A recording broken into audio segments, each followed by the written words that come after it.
Bienvenue à tous sur Afrique Sport pour la matinale du samedi 29 avril 2023 que nous débutons avec la CAN U17. La délégation marocaine est arrivée en Algérie. L'appareil ayant transporté les Marocains a atterri à l'aéroport de Constantine Mohamed Boudiaf. Aussitôt arrivée, la délégation marocaine a été accueillie au salon d'honneur de l'aéroport de Constantine en présence de quelques membres du comité d'organisation de la CAN U17 ainsi que certains responsables de la CAF. Un accueil le plus chaleureux lui a été réservé au Maroc.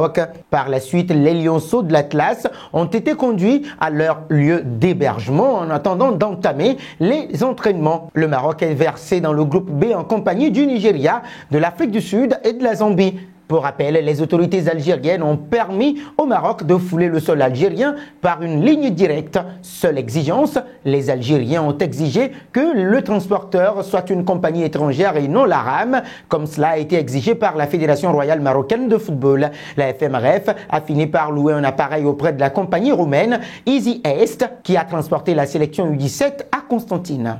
Un pas en Allemagne, présent en conférence de presse avant la réception du Hertha Berlin, Thomas Tuchel est revenu sur la période délicate du Bayern Munich, tant sur le plan sportif qu'en dehors des terrains. L'occasion également pour l'ancien coach du Paris Saint-Germain d'adresser un message assez fort à Nousser Mazraoui. Pour rappel, le défenseur de 25 ans est arrivé libre l'été dernier après l'expiration de son contrat avec l'Ajax Amsterdam. S'était récemment plaint de son temps de jeu. Je ne lis pas les interviews, je ne sais rien. Je veux aussi qu'il joue plus.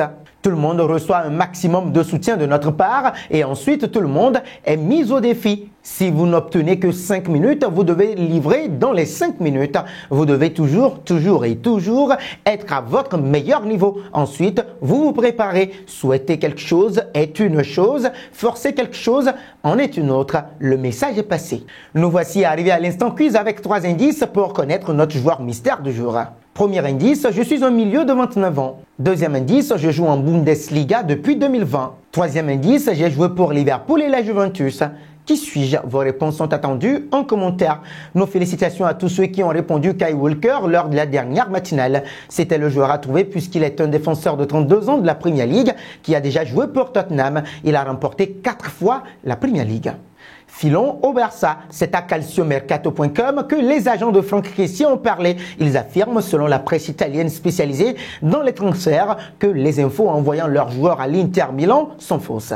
Pour eux, ce ne sont que des rumeurs provenant du média espagnol Sport qui parlent même d'un intérêt de la Juventus Turin. Alors qu'ils dénoncent des fake news, les agents de la star ivoirienne déclarent que ces fausses rumeurs nuisent aux intérêts et à l'image du joueur. Le milieu de terrain de 26 ans est à Barcelone depuis l'été 2022 et dispose d'un contrat de 4 ans. Après avoir quitté Milan l'année dernière, Kessié pourrait peut-être y revenir, mais cette fois-ci dans le camp rival de la même ville italienne. Selon le Corriere dello Sport et tout au Mercato Web, Kessié devrait coûter 30 millions d'euros au Nerazzurri. Cependant, pour parvenir à un accord, l'Inter veut proposer son joueur croate, Marcelo Brozovic, 30 ans. Reste à savoir si les géants de la Catalogne vont accepter de se séparer de Kessié pour ce deal avec l'équipe de la Lombardie. Selon vous, Franck Kessié doit-il quitter le Barça? Vos réponses sont attendues en commentaire. Un tour au Paris Saint-Germain. Le PSG doit-il continuer avec Sergio Ramos?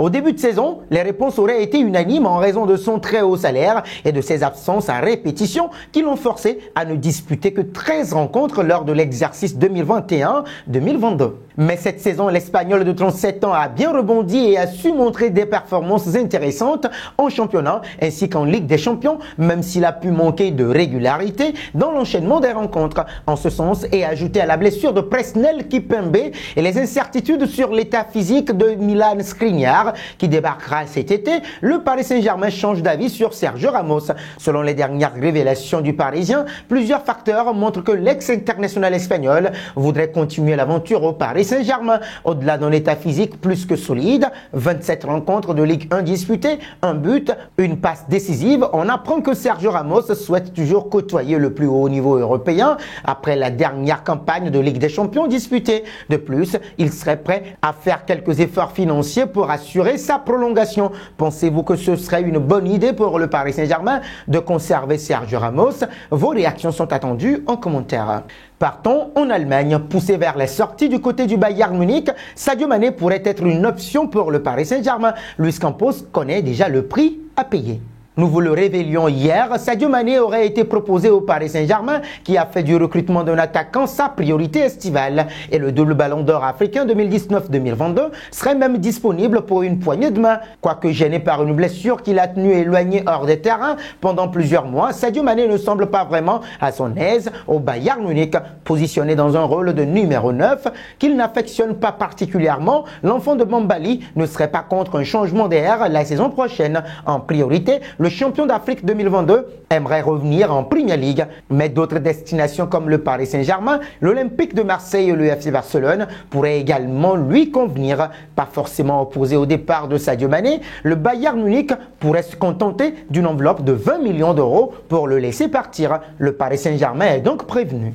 Terminons avec Neymar. Non retenu par le Paris Saint-Germain, Neymar pourrait trouver une porte de sortie en Angleterre. Compte tenu de ses performances irrégulières, de blessures à répétition et de son salaire imposant, les prétendants ne seront pas nombreux. Mais le Qatar a peut-être trouvé une solution pour l'expédier en Angleterre. Depuis plusieurs mois, le Tchèque Jassim Bin Ahmad Al Thani tente de racheter Manchester United. Le processus de vente avance lentement étant donné que la famille Glazer n'est pas satisfaite des offres reçues. Il se murmure que les propriétaires des Red Bulls pourraient finalement rester aux commandes. Rien n'est donc acté pour le candidat qatari. Mais en cas de réussite sur ce dossier, The Sun croit savoir que l'un de ses premiers objectifs sera de recruter Neymar. Ainsi, le compatriote de Nasser Al-Khelaifi frapperait un grand coup dès sa prise de pouvoir. Reste à savoir si l'ancien joueur du FC Barcelone accepterait de quitter le Paris Saint-Germain où il reste sous contrat jusqu'en 2025 avec une option justement d'une année supplémentaire.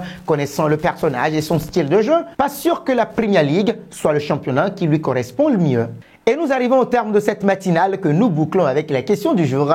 Au vu de son statut et de son jeu, Neymar peut-il réussir en Premier League? Vos réponses sont attendues en commentaire. Mais en attendant, n'hésitez surtout pas de vous abonner sur Afrique Sport et d'actionner la cloche de notification pour ne rien manquer du football continental et international.